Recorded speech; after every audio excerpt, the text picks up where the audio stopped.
Thank you for joining us today for this event to honor the life and legacy of Asma Khader.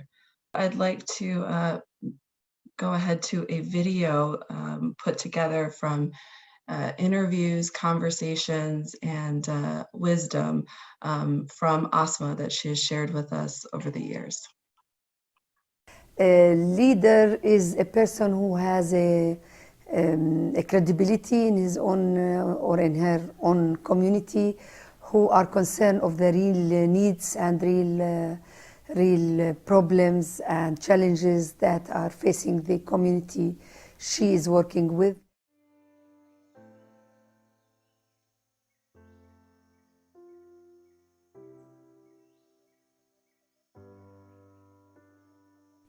I decided to study law because I think individuals, human beings in general, and women in specific, and children also, are victims of the legal system, even if the legal system is protecting their rights. Maybe because they are not aware of these rights.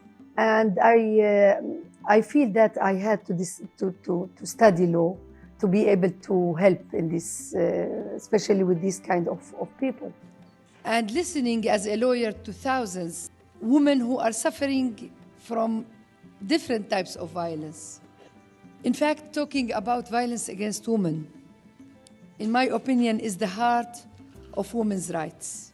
And with the fear of being victim of violence, the talent and the contribution to the benefit of the family and the community will never happen.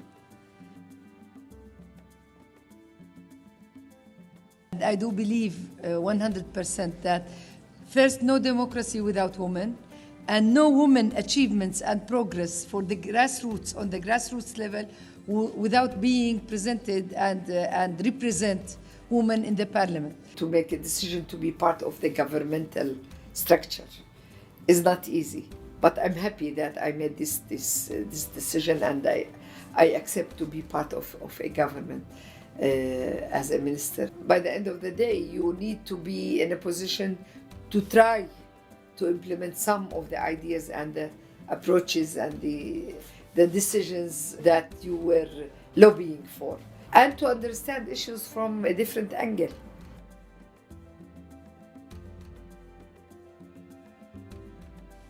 The mission of Sisterhood is Global mainly is women's human rights for every woman, and empowering women to claim their rights after knowing those rights, and also lobby and organize campaigns to amend legislations to make rights work for women, and to make the system help women on all levels and aspects.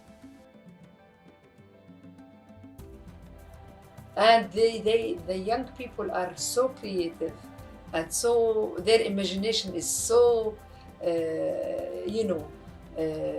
practical even, and they can implement their dreams quickly, because IT is helping crossing the borders and making the distance short and all of this. So we need to benefit from that. They are really full of hope, and they want to do something.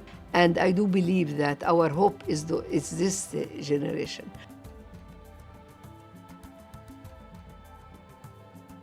When leadership becomes something for all, and everybody is part of it, then I hope that we will be able to live in a peaceful, justice communities and world, and we can be sure that all human rights are guaranteed for all without any discrimination.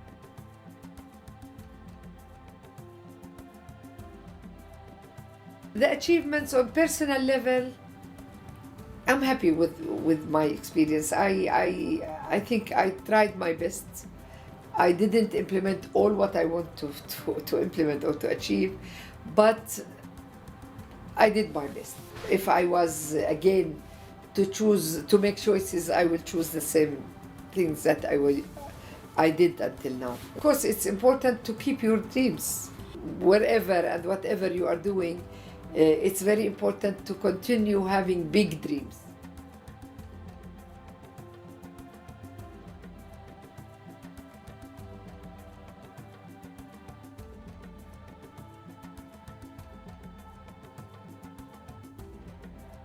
Thank you.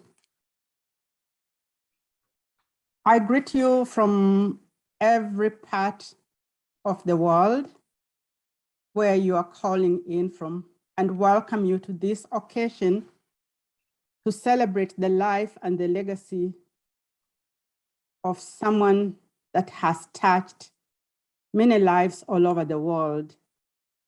My name is Msimbi Kanyoro. I am the chair of the board of the Women's Learning Partnership, and it is in that capacity that I will facilitate this occasion together. We have more than 300 people that have signed in from all over the world, which is an indication that Asma Khader was a leader of the world. At the time of her death, she was one of the important leaders in the Women's Learning Partnership, and it is in that respect that we have convened this occasion to celebrate her. Each one of you who is on this call will have a story to tell, but we have invited a small group of panelists to speak on our behalf, so that we can be able to tell this story while giving an opportunity to each one of you, wherever you are, to gather and continue the celebration, and more important, continue to do what Asma stood for. So we honor the family of Asma and stand with them in their grieving. And so to set us going, I would like to invite our founding president of the Women's Learning Partnership, Mahnaz, to get us going. Mahnaz, please take it on. Thank you. Thank you, Msimbi. And thank you to the friends and colleagues of Asma who are with us today, both as speakers and as participants. You have just seen Asma and heard her own words. Our colleague Tori Pell, who worked with Asma as intern before joining us, selected segments from WLP events of the last quarter century that reflect Asma's passion and her dreams. It's evident that Tori had her heart in putting together Asma in her own words. Now we will turn to those who have supported, admire, and worked closely with Asma to share their experiences with us as we celebrate her life. The most admired and impactful person in Asma's career was Her Royal Highness Princess Basma bint Talal, who provided support, encouragement, and inspiration throughout Asma's career. I have the honor and pleasure to say a few words about Her Highness. Princess Basma has been a working woman for 4 decades. She has led many projects, organizations, and endeavors at local, national, and international levels on human rights, human security, and sustainable development, with a focus on women and children. For me, one of the underlying achievements that shaped the rest is her career, her work on the dissertation that led to a doctorate degree from Oxford University. I believe she's the only royal anywhere in the world who holds such a distinction. The dissertation titled Contextualizing Development in Jordan, the Arena of Donors, State, and NGOs, published as a book, is an in-depth study of the topic that is indispensable to understanding significant interactions between the 3 areas that together impact human progress. Her Highness has been supportive of SIGI and WLP throughout our work globally, and more specifically in Jordan. I had the opportunity to witness the kindness and warmth of the princess toward Asma, and the admiration Asma had for the princess on several occasions in Jordan. It is now my honor to ask Her Highness to share her memories with us. Thank you so much. It's 2 months of introduction, really. I feel very humbled. Thank you so much, Mahnaz. And I'd like to start by saying that I'm very grateful to Mahnaz Afhami, President of the Women's Learning Partnership and a prominent international activist for women's rights, and my friend, for inviting me to take part in this occasion to honor the life and legacy of Her Excellency Asma Khader, who passed away on the 20th of December 2021. She was a role model in defending the rights of Jordanian women, and she's mourned by the many women whose lives she touched. I worked closely with Asma when she was Secretary General of the Jordanian National Commission for Women from 2007 to 2014. She was a partner and a colleague in our efforts, our joint efforts, to strengthen the role and status of Jordanian women in all fields. And I'm so glad that Dr. Selma Nims is with us today as current Secretary General, leading the Jordanian National Commission in new directions and to new horizons. But we both respect the memory and take enormous pride in the memory and the achievements of Asma Khader. I will always remember Asma's determination and commitment as an activist and human rights lawyer in fighting violence against women, as well as promoting women's rights and their access to justice. She had a strong conviction that women's empowerment across every sphere was essential to any country's progress and development. I had the privilege of heading the Jordanian delegation of 150 members at the Beijing conference in 1995. It was one of the proudest moments of my life. Asma led the Jordanian Women's Union delegation, and I saw then what an impression she made on the delegates, both on the NGO and official levels, and as well as the way she supported Arab women participants from other delegations, joining all of them in a large number of conference workshops, which could become quite exhausting, but that contributed, as she did strongly, to all matters relating to women's empowerment. Asma was the 6th woman to become a lawyer as a female lawyer in Jordan. And she believed fervently that having the right laws and legal frameworks were fundamental to making progress in the fight for women's rights, including their right to live free of gender-based violence. She was persistent in her efforts to organize and campaign for legislative and policy reforms, which, as we all know, take time, and especially in some of the countries we represent, tend to be put on the back burner. So Asma really fought hard. Asma was well known for her compassion. She opened her doors to those who sought her legal assistance.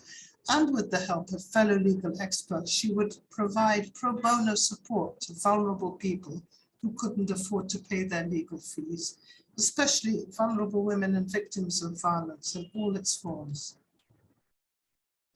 Countless women have benefited from legal services provided through the long-standing cooperation between the organization, which I've long been associated with, Juhud, and its Community Development Center in Mafraq and SIGI, and this was a joint project.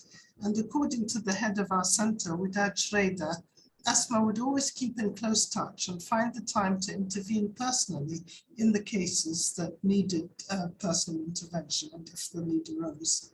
Mafraq is one of the host communities to Syrian refugees, so the Mafraq Center was having to deal, among many issues pertaining to women, with a rise in cases of early marriage. I'd like to share a couple of anecdotes which reflect who and what Asma Khader was all about. A young woman who fell victim to sexual exploitation became pregnant and her child was placed in an orphanage. Asma took on her case, working with her family and the different relevant entities until she helped to reunite her with her daughter and give her a chance to start a new life. Years later, the daughter herself, then in her late 20s, had only Asma to turn to for legal assistance regarding her marriage certificate.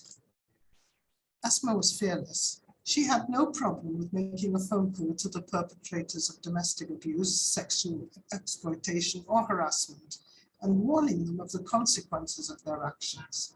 She would track down perpetrators even if they'd left the country. She'd follow up.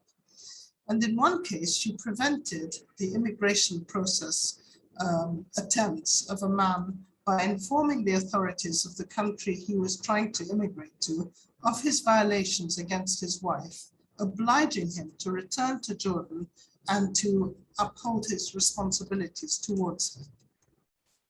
At the same time, Asma created initiatives like WIAM, a program that provides training on mediation and resolution of family and social disputes in a friendly manner without resorting to the courts. And this is such a help really to so many families who are polarized by their different positions. And so to have this third option, or this really humanitarian option, where they can talk through problems and see the benefits really of their children's being able to see the two families or the parents talking to each other in a civil way and trying to arrange the best future for them is beyond invaluable.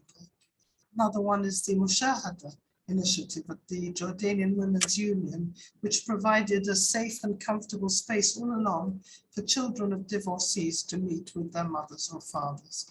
And this again is an enduring example of the importance of introducing other methods to conflict resolution, especially face-to-face, comfortable, safe meetings. In another incident, Asma was contacted by the police at one of the borders, and this is before shelters were established. They didn't know what to do with an elderly woman who was abandoned and who was trying to cross the border to find her brother and get some help from him. The police contacted Asma, who actually took her in until she could find her an appropriate shelter. Asma always paid special attention to female inmates of correctional and rehabilitation centers, where she made several visits to follow up on their cases. And she would reach out to their relatives to urge them to maintain contact. And there, really, for female inmates, the situation really is pretty dire. So Asma realized and knew all along, that to be able to see their families and get some kind of, psychological support apart from anything else was so important for them. But what distinguished Asma was her holistic approach to issues concerning women. So she would search for the root causes of the problems and do everything in her power to mediate and find practical and just solutions. She was the first to demand the establishment of a specialist police to deal with women's complaints related to sexual assault and domestic violence. Finally, I'd like to say that the life of Asma Khader is an inspiration to us all, and her achievements encourage us to carry on. My thoughts are with her family, her husband, Adil, and her children, Hanan, Usama, Ruba, and Farah, who actually are with us today. And I hope that they can draw some comfort and a lot of pride from the knowledge that Asma Khader's legacy will endure, and that the women's movement, including Jordanian women especially, will continue to draw on her contributions. And I thank you all for giving me the chance to make these few remarks about a woman I truly admired and respected. And I remember so many times when we were actually able to bring some humor into our conversations, because we both realized that to be able to carry on, we needed to rise above really the pain and sometimes the desperation that will we ever get to the end of the situations that arise for women, especially women at the grassroots, women who have no access to legislation or justice or can't reach a court and make her voice heard. And would these, would we ever get to the end of all these demands? Asma Khader never gave up, and she encouraged me in so many ways to carry on, and I drew strength from her, and I will always be grateful to my friend Asma Khader for all she taught me, and may her soul rest in peace. Thank you, Your Highness. You lift to us what we all feel about Asma, but hearing it from Jordan, where she came from, and hearing it specifically for you, who has been very much involved in the same cause as Asma and many who are on this, we really thank you for lifting that up for us. And we thank you for also affirming and noting the presence of Asma's family with whom we stand at this time of their grieving. And so thank you. And with that, I'm also honored to call on our second speaker, who also happens to come from Jordan, but I call on the Executive Director of UN Women, Sima Sami Bahous, specifically in her role as one who is in a space where Asma also shined her torch, the United Nations and specifically the UN Women. May I ask Ms. Bahous to take on, please? Thank you. Thank you very much. Your Royal Highness, Princess Basma bint Talal, Excellencies, distinguished friends and colleagues. Let me begin by expressing my gratitude to the Women's Learning Partnership, and in particular its founder, CEO and President, Ms. Mahnaz Afkhami, for hosting this event and for the kind invitation to honor the legacy of Asma Khader, Her Excellency Asma Khader. It is a privilege to be here, joining so many distinguished colleagues in honoring the extraordinary Her Excellency Asma Khader, a pioneer of women's and girls' rights, an inspiring mentor for many, a serious lobbyist and politician, and a personal friend. Asma Khader played a groundbreaking role in advancing for gender equality and in advocating for it, and for the empowerment of women in Jordan, in the wider MENA region, and globally. She was a strong leader, a compassionate lawyer, and a staunch human rights activist. For over 40 years, she specialized and works tirelessly and fearlessly in human rights and legal protection of victims of human rights violations, especially women and girls victims of gender-based violence and sexual abuse. Asma Khader was a strongly committed gender equality activist, recognized not only in Jordan, but in the Arab world and globally. Throughout her extraordinary career, Asma's unrelenting advocacy for the rights of women and girls contributed immensely to Jordan's women movement, leading to legal reforms and new standards for justice and equality. Among her many achievements, Asma played an invaluable role in positioning the Jordanian National Commission for Women, a close partner of UN Women, as the key national machinery for gender equality and women's empowerment. And even after moving to many different ministerial and official positions, her dedication to GNCW and to women and girls continued. And I say here that it continued not only in Jordan, but in the Arab world and globally. Ms. Khader also chaired Solidarity is Global Institute, SIGI, a member of UN Women's Civil Society platform in Jordan.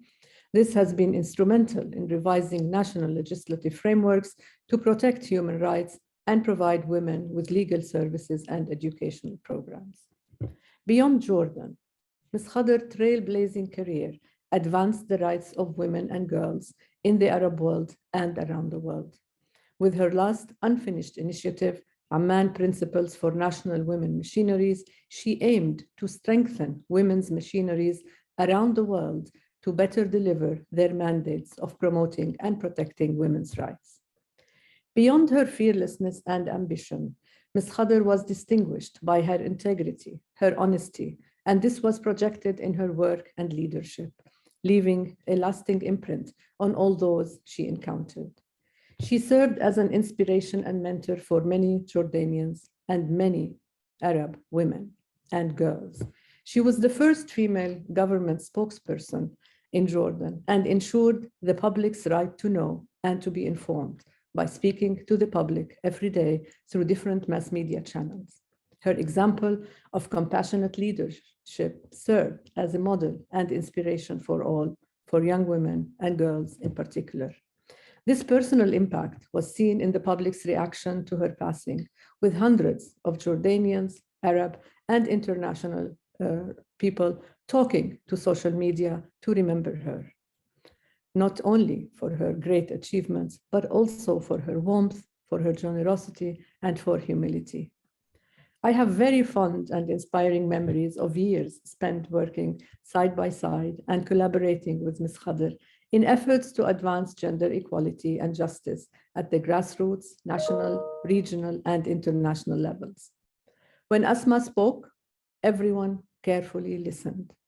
She was a strong convener for gender equality, passionate, dedicated, and professional.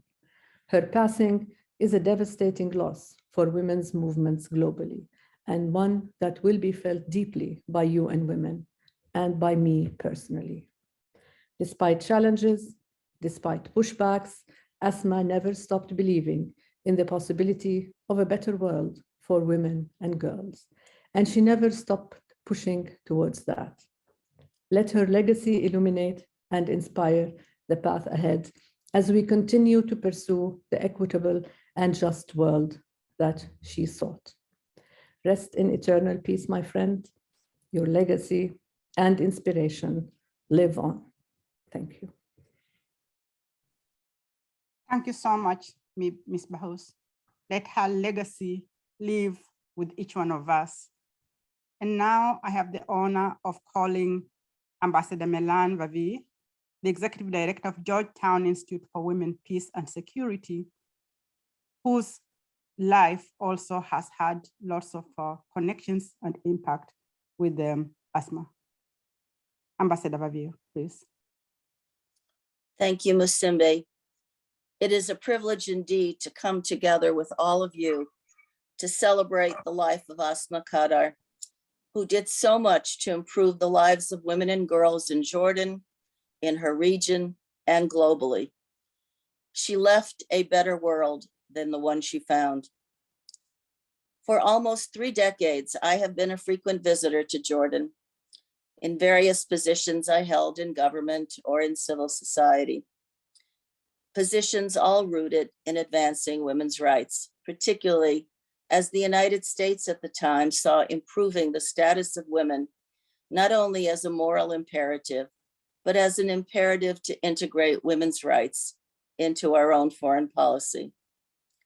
I count many Jordanians as cherished friends, and it was no coincidence that early on I would come to know and work with Asma, Jordan's trailblazing NGO leader and preeminent advocate for the rights and opportunities for the women of Jordan, for legislative and policy reforms, for access to education, for meaningful political participation, for an end to all forms of violence against women, from domestic violence to honor killings, and so much more.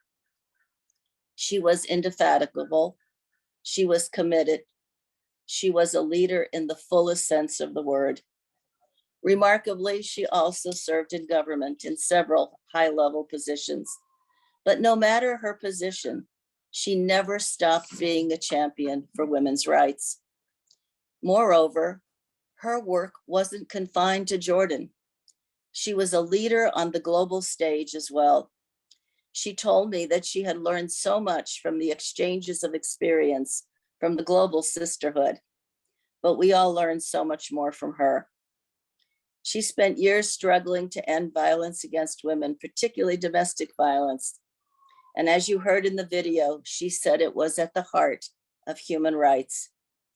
When Asma started her work, domestic violence was considered strictly private or cultural, Women too often blame themselves. It was not to be spoken about in public. She tackled the issue head on in Jordan and globally through the World Conferences, Vienna on Human Rights, Nairobi, and the Beijing conferences. The decisions that emanated from those meetings put violence against women where it belonged. It was a violation of human rights, not private, nor cultural, but criminal, and perpetrators had to be brought to justice. And states had responsibilities. Yes, women's rights are human rights. I was in Jordan at the time that the government shelter was finally ready to support women and families in need, but it was deemed too controversial to open. There was much debate. I was there to participate in a conference that the United States was co-leading on addressing domestic violence.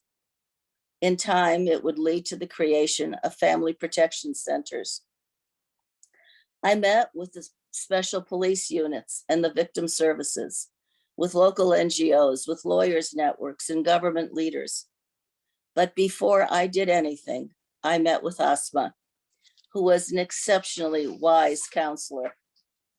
We met over breakfast, and when she wasn't telling me the national dishes I was supposed to eat, she was giving me superb advice that enabled me to do a much better job than I would have done without her. I was not only nutritionally fortified, I was fortified with her wisdom. She knew what it takes to make progress. After all, she had been involved in every stage of getting the domestic violence law adopted, from working with the women victims and drafting the law to developing the national strategy. Asma told me that she considered the family protection law an extremely important achievement. When not in Jordan, I would see Asma at many of the gatherings organized by MENA and the Women's Learning Partnership. She was a central participant, as we all know. At an event marking the 10th anniversary of WLP, I was making remarks on the Women, Peace, and Security Framework, having just worked on the adoption of the United States National Action Plan. Asma was on a panel that followed, and straight out, she spoke about the importance of the Security Council Resolution 1325. A refugee herself, she abhorred the horrors of sexual violence and conflict as a weapon of war. She referred to areas of conflict from the West Bank to Afghanistan to Iraq. She proudly talked about Jordan's National Commission for the implementation of the WPS framework, and about the Jordanian women in peacekeeping forces in Sudan and in Bosnia, and in landmine clearance and so much more. And then she became very philosophical, and she talked about the need for peace in the family, righting power relationships, staunching abuse, as well as the need for peace in communities. She said it all came down to respect for the individual. And wasn't that what Asma was really all about? The last time I was with her was at a WLP symposium on family law reform at my university at Georgetown. And she was brilliant as always. She was an icon, a trailblazer, an inspiration, a change maker. It's been said that some people see things as they are and ask why. Others dream things that never were and ask why not. Asma Khader was the dreamer of what could be. And in the process, she created a better life for women and girls everywhere. Thank you, Asma, and may you rest in peace. Thank you. At the time of her death, Asma was related to the Women's Learning Partnership through SIGI, the organization that she founded. And I would like now to invite the board chair of Solidarity is Global Institute, SIGI, Ms. Tahata Matun to speak about Asma in that context. Good evening, good morning, everyone. Thank you, Your Excellency, Princess Basma, dear colleagues and dear friends and guests all over the world. It is an honor to be here with you today among all you lovely and successful ladies across the world. Thank you, WLP, for arranging this event in celebration the life of our beloved Asma. And it's really an honor for me to speak on behalf of SIGI, all the staff, all the partners, all the colleagues from all over Jordan that maybe handed me all their messages and wishes for Mrs. Asma. And they all thank you actually for honoring her and celebrating her life. In our lifetime, we meet people from all kinds and disciplines. Very few will touch our inner soul with their own uniqueness. Our beloved Miss Asma, as I always will call her, actually when I called her Your Excellency, she said, Miss Asma, is one that touched the souls and lives of many women, not only those who knew her in person, but the lives of Jordanians and Arabs as well. I first met Miss Asma in person 10 years ago in a meeting to discuss GBV protection framework. And actually this was after the launch of the family protection law with which Asma was actually played a major role in launching this law. I looked at her filling the room with her big smile and passion. I was so excited to sit beside her and introduce myself as the young doctor activist, as she called me later. She introduced herself to me and I said, "Oh, Your Excellency, I know who you are." She laughed and said, "I'm Asma." Then she asked me to come and visit SIGI and said, "We need more female doctors to be social activists, as they are well trusted by the community and very well close and aware of the women's needs, especially vulnerable ones." Since then, I joined SIGI in different roles as a consultant, then a member of the General Assembly and the Administrative Committee, and lately as a president. Over the last 10 years, she never failed to impress me with her patience and eagerness to discuss the tiny details at work, her ability to do multiple tasks at once. As while reading an email, she would look at some papers, sign a receipt, instruct a staff member to do something, etc. I always actually asked her and listened to her talks and innovative ideas that would raise suddenly from listening to the news or reading an articles. As the executive director of SIGI, Ms. Asma directed SIGI to play a major role in the civil society in Jordan.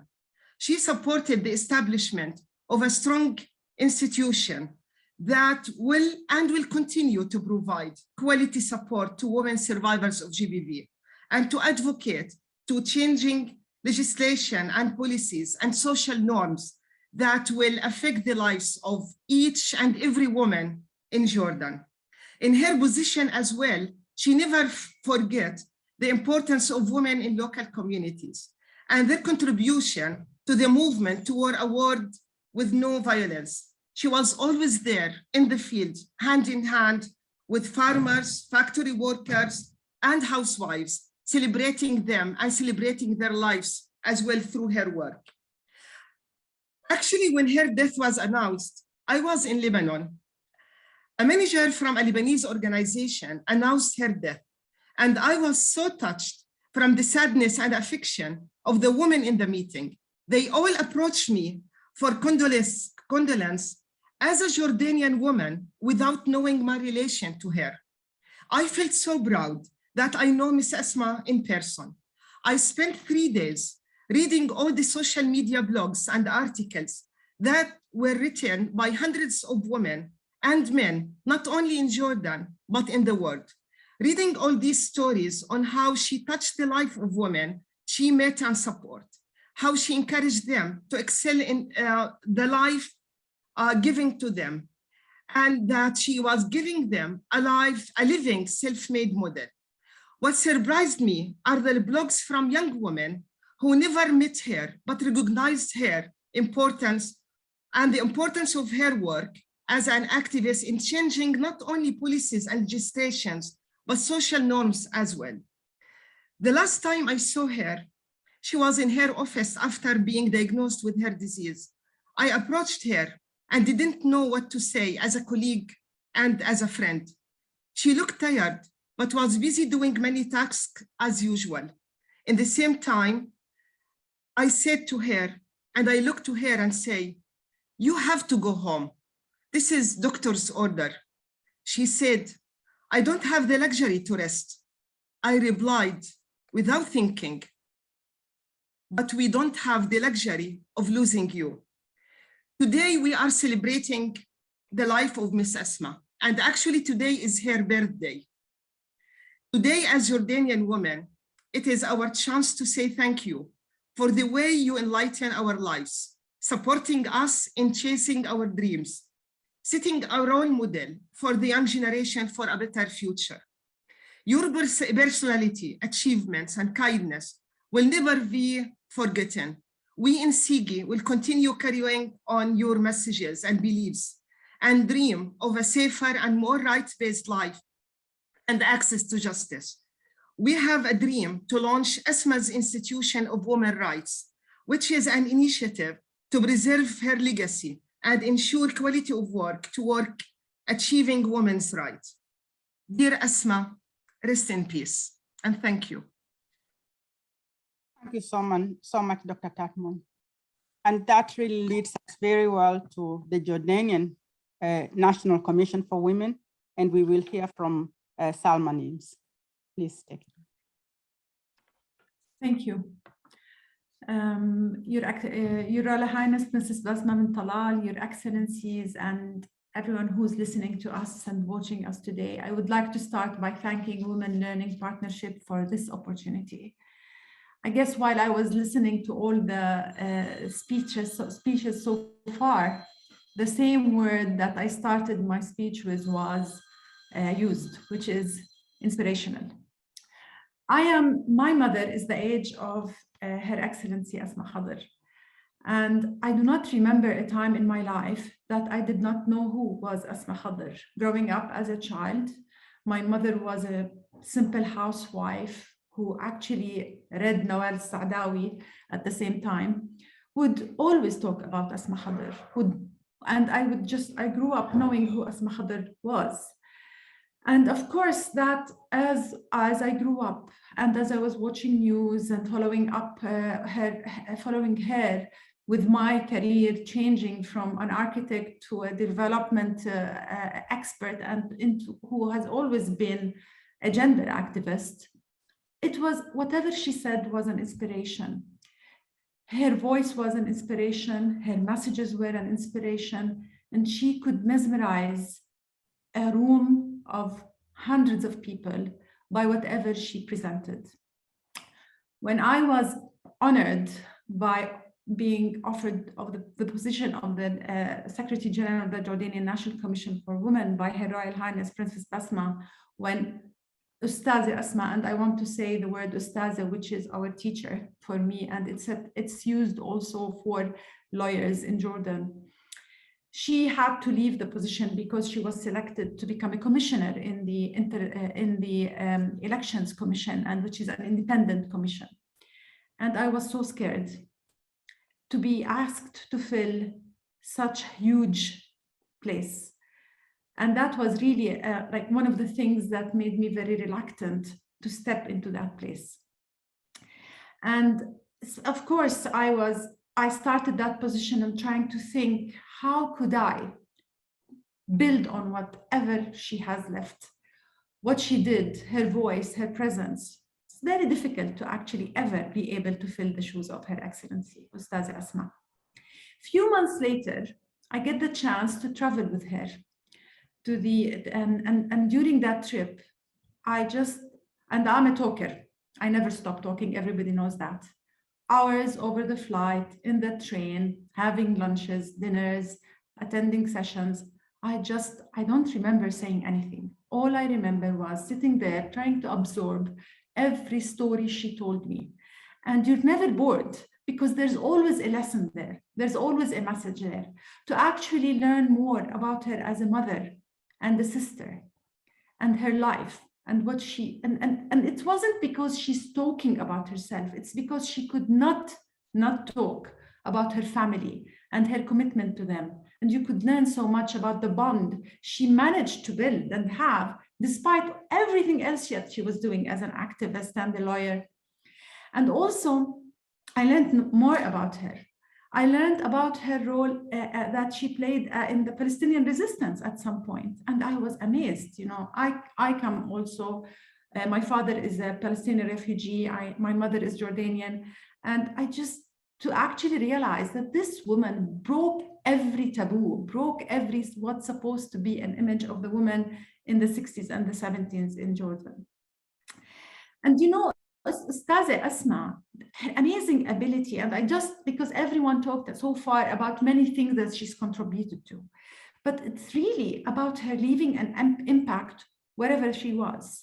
Her Royal Highness spoke about the 7 years that Ustazah Asma has built, what she did during that time. And all that time, she did not give up being an activist, although the commission is seen as a semi-governmental organization. And she managed, and what was brilliant about her, the intelligence, the resourcefulness, the creativeness of finding a window in the most bleak situations that you feel that we will not be able to do something. And she just find the point of entry that we could achieve something, even this step that we can do. And after that, we will reach and get something else. And that happened a lot when it came to legislations. Her being able to engage with all stakeholders from different backgrounds, including religious leaders and from religious institutions, this ability to make them to actually sit down and have a whole discussion about the personal status law and coming up with ideas that would actually make changes for the lives of women in Jordan, despite the resistance. And she was able to connect with people from all backgrounds. See, she was such a humble person.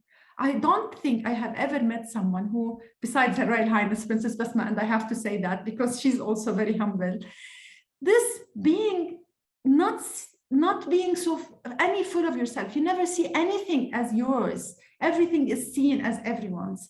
And that whatever you did it with everyone is something to be learned about from her.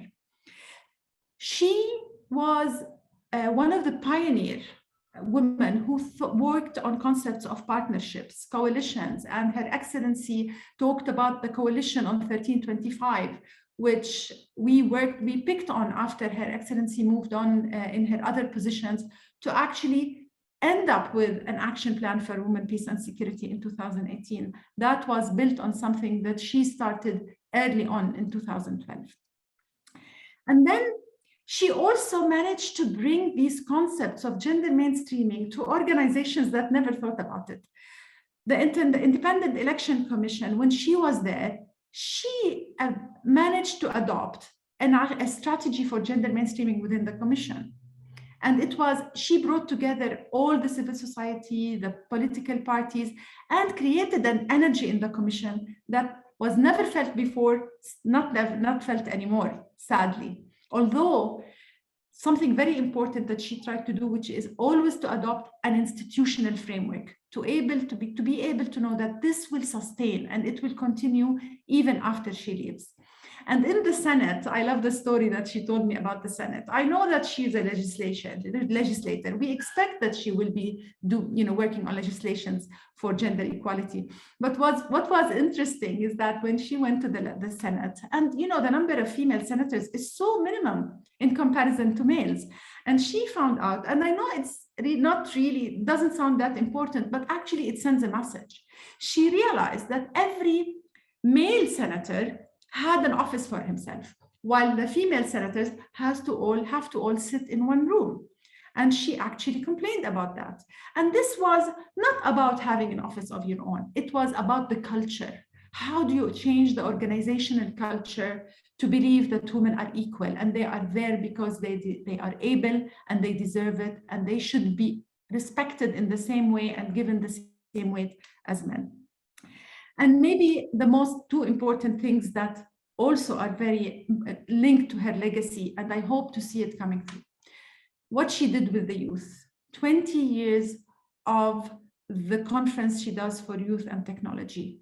You know, some of the youth that she started working with are now men and women who are leading their careers and professions with the vision and with the change of principles and values that her work instilled in them.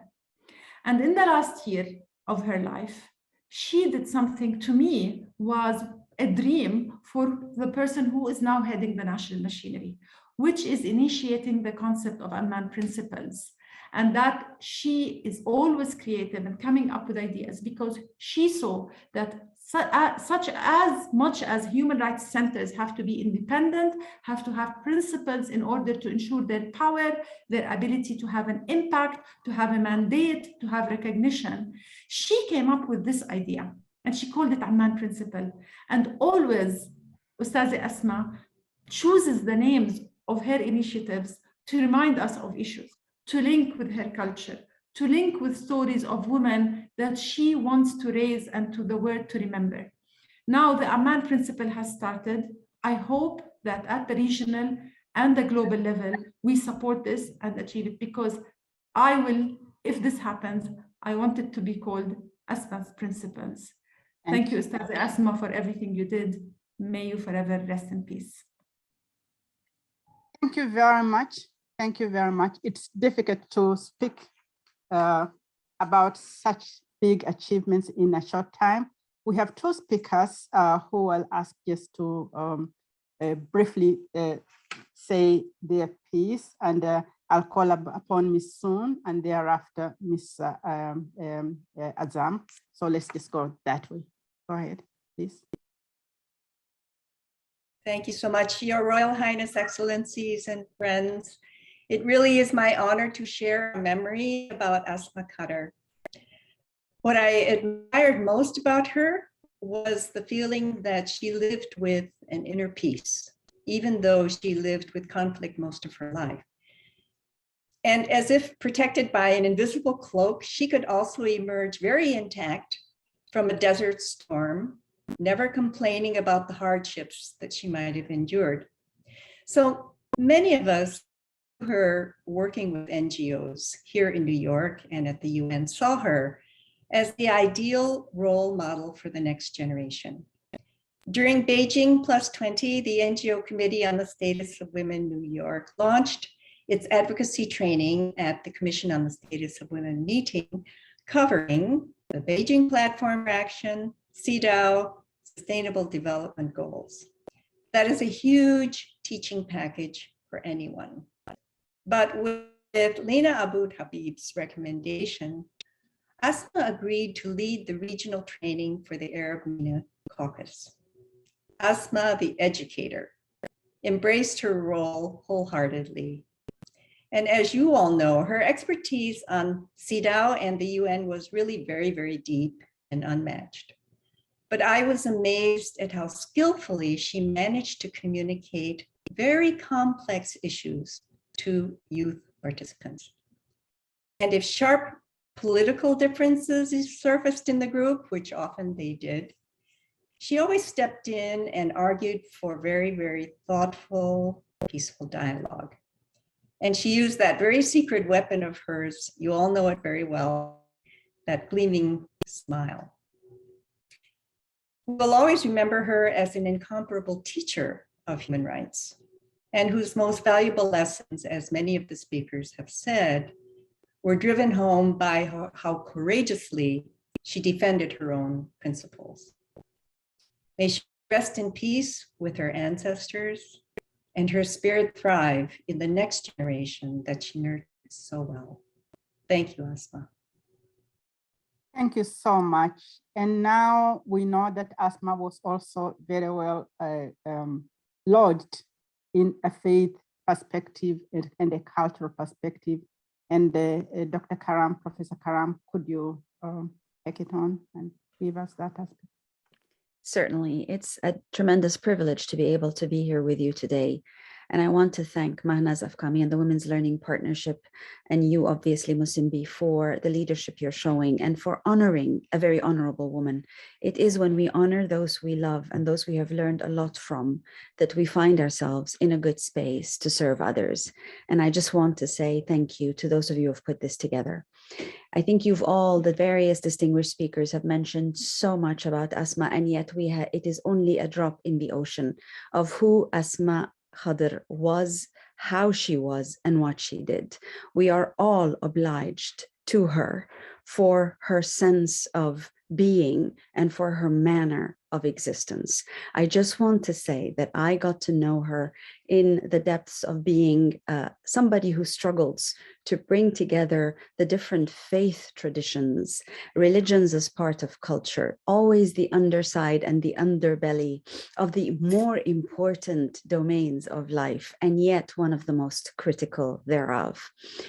Her late Excellency Asma was one of those who told me from the very beginning. She took me aside and said, you are going to face a lot of resistance, and you will face it from feminists, the very same people whom you see as your sisters and brothers in the struggle for human rights. You will face the resistance because you are dealing with the intractable and yet the most critical of issues, our faith. Many of us who have suffered a great deal and struggle a great deal tend to prefer to have faith as something in the background or quiet that we not speak of too much and not put as a benefactor, as an empowerment tool, but instead identify that which hurts us within our traditions and within our institutions. With that warning, she also told me, with that beautiful smile of hers that many of you have noted, she also told me, persist and persevere, because what you are committed to is what all of us are committed to, which is the love for one another. Ultimately, she said, we love one another. Let's just face it. She giggled, and in her giggle, which was extraordinarily contagious, the smile I keep in myself and in my heart. I do believe that what Asma bequeathed to all of us is that sense and the spirit of joy in spite of struggle, of determination and perseverance precisely because the struggle is. She taught me that it isn't about finding the easy path. It is about walking and dealing and breathing and living with integrity and love towards one another. These are lessons I shall never forget, and lessons for which I believe not only the women's movement, but the entire human rights movement still stands to gain and to learn from going forward. We cannot thank Asma enough, but we can commend and continue her legacy, and that is the way that we stand upright in love, with integrity, and with her passion above all. Thank you very much to each and all of you. Thank you, and may God rest your soul, dearest Asma. Thank you very much. Yes, we can carry out her legacy. I want to thank you all who have put your comments in the chat box. I want to thank you, those who have attended this and will continue this celebration in different ways. And now I call upon Mahnaz to close this session.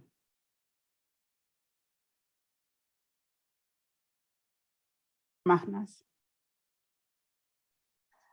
Thank you, Musimbi, for your kind words and for your presence in our lives at WLP. This has been an exhilarating celebration of the life and work of Asma by her peers, friends, colleagues. It's also been very healing, and we are deeply grateful. I would like to take this opportunity to announce the launch of the project Women Making History, Archives of Changemakers in the Global Women's Movement, in honor of Asma's life and work. The events of the last several years, the devastation caused by climate change and the misery and deaths caused by the pandemic, have brought home to us that our destiny as human beings is interconnected. We have learned that our collective survival depends on mutually agreed upon solutions to our common problems. We have also learned that the decision-making structures that have brought the world to this stage have not included women, who are not only the majority of the population of the earth, but also as mothers pass on the prevailing values to each new generation. For the first time in human history, the combined set of circumstances creates an existential urgency for our actions. As Asma said in WLP's last in-person partners meeting, the world needs a mom, a symbolic phrase that connotes the fear as well as the hope that lies at the heart of our collective passion to create a truly strong global movement that includes men and women from the global north and south. For the first time in history, science, knowledge, and technology have made it possible for us to reach our goal. But the ideas, accomplishments, and innovation of the majority of the world's women is not accessible globally. Women in general are ignored by history, but the absence of women from the global south is even more glaring now that technology has expanded our horizon regarding the contribution of women leaders from the north. Today, we have heard about Asma's life of extraordinary achievement. You can imagine my surprise when I checked Wikipedia and noticed only 2 lines about Asma from a substantial obituary in the New York Times that we, WLP, had brought to the attention of the paper. The fact that even a woman leader of Asma's stature and connections globally is still nearly absent from the material that builds history. This is a loss for the women's movement and for the world, and not for her. So it is actually an honor for me to announce the beginning of a new project called Women Make History, Change Makers in the Global Women's Movement. After nearly 2 years of communicating with leading experts at the International Council of Archives, the Library of Congress, the National Archives and Records Administration, and the British Library and others, whose guidance has been indispensable in informing the direction of our project, we are launching the Women Make History Archives in honor of Asma and in her name. I'm proud and pleased to announce that Asma Khader will be the first woman leader whose life's work will be documented and will provide a prototype for the many others to come. We depend on Asma's dear family and her organization and others who know of her personality and her work and her achievements as the group speaking here today to gather the best that we can of her contributions and make it available at the global level. I deeply appreciate your contribution, the stories that will add to the archive, make it real, make it a living document. And I appreciate the interest and the love that has been shown today from across the world. Thank you. Thank you all for this session. And that concludes our celebration of the memory and the achievements of Asma Khader. Thank you.